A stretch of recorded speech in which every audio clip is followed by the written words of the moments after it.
मोदी है तो मुमकिन है। भारतीय जनता पार्टी को एक बार फिर यह दावा करने का मौका मिल गया है कि उसका यह नारा निराधार नहीं है बल्कि सुपरहिट है। मध्य प्रदेश, राजस्थान, छत्तीसगढ़ और तेलंगाना विधानसभा चुनाव में आए परिणाम ने मोदी मैजिक की फिर से पुष्टि कर दी है। उसके कार्यकर्ताओं के मुताबिक छत्तीसगढ़ की ही नहीं, 2 और राज्यों की बात करें, वहां 2 महीने पहले ऐसा लग रहा था कि भाजपा चुनाव में कहीं है ही नहीं, कांग्रेस के मुकाबले टक्कर में ही नहीं है। लेकिन फिर प्रधानमंत्री नरेंद्र मोदी की एंट्री होती है और मोदी मैजिक चल जाता है और नतीजा सबके सामने आता है। देखिए मोदी और मोदी मैजिक से जुड़ी ये रिपोर्ट।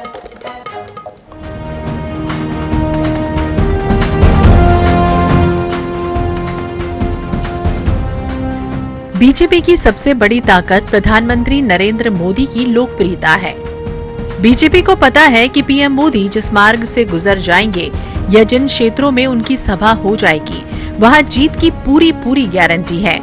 खासकर छत्तीसगढ़ की बात करें तो चुनाव से पहले तक ये माना जाता रहा कि यहां जीतेगी तो कांग्रेस।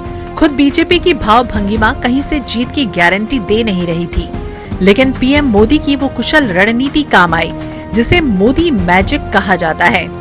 पीएम मोदी ने राज्य में चुनावी रैलियां की।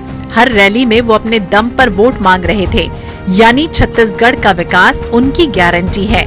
उन्होंने कांग्रेस और खासकर भूपेश बघेल पर भ्रष्टाचार के संगीन आरोप लगाए।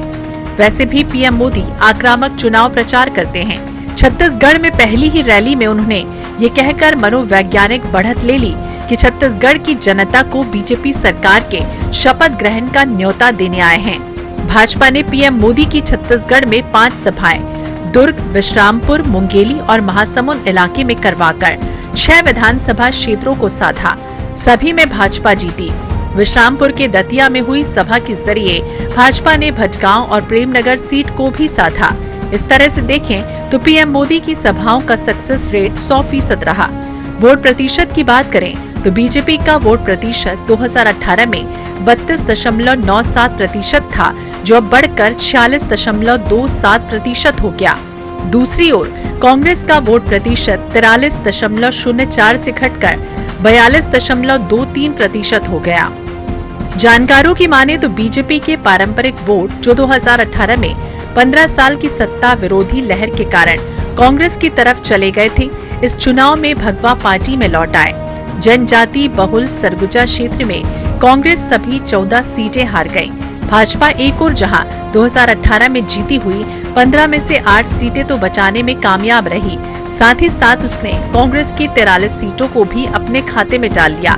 मोदी मैजिक का नतीजा ये रहा कि छत्तीसगढ़ में भाजपा को वो कामयाबी मिली जो अब तक के चुनावों में नहीं मिल पाई थी। Bureau report, INH 24/7।